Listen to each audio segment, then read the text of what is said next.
The tragic fall at Icon Park. On a warm spring night in Orlando, Florida, Icon Park was alive with its usual neon glow. Families strolled the boardwalk, tourists lined up for rides, and cameras flashed against the backdrop of the massive rides towering into the sky. Among them stood the FreeFall Tower, a ride that promised breathtaking views and heart-stopping thrills as it lifted riders more than 400 feet into the air before plummeting them toward the ground at speeds topping 75 miles per hour. But on March 24, 2022, what was supposed to be a thrilling experience turned into a nightmare that would shock the nation. At just 14 years old, Tyre Sampson was excited to ride. Visiting from Missouri, the teen had dreams of playing professional football and was known for his bright smile and big personality. He strapped into his seat on the towering ride, not knowing that the safety harness wasn't fully secured around his large frame. The ride operators overlooked the warning signs: no secondary seatbelt, no manual check that could have prevented disaster.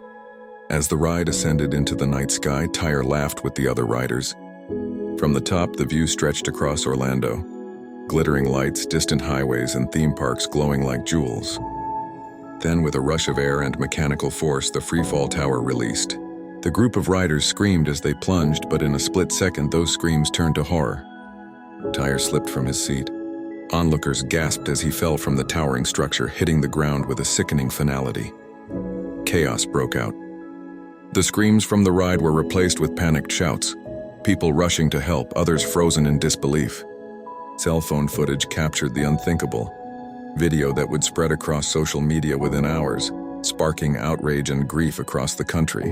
First responders arrived quickly, but it was too late. Tyre Sampson was pronounced dead at the scene. In the aftermath, questions mounted. How could a ride with so much engineering, so many safety protocols have failed a 14-year-old boy? Investigations revealed that the ride sensors had been improperly adjusted, allowing the seat to appear locked even when it wasn't safe. The truth was horrifying. This wasn't just a freak accident, it was a preventable tragedy. Tyre's death led to lawsuits, protests, and eventually, the permanent closure and dismantling of the Orlando FreeFall Tower.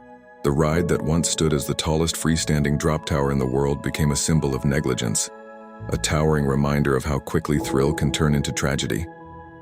And for the families who visit Icon Park today, there remains a silent space where the ride once stood, a space that whispers of a young life lost too soon, and a night Orlando will never forget.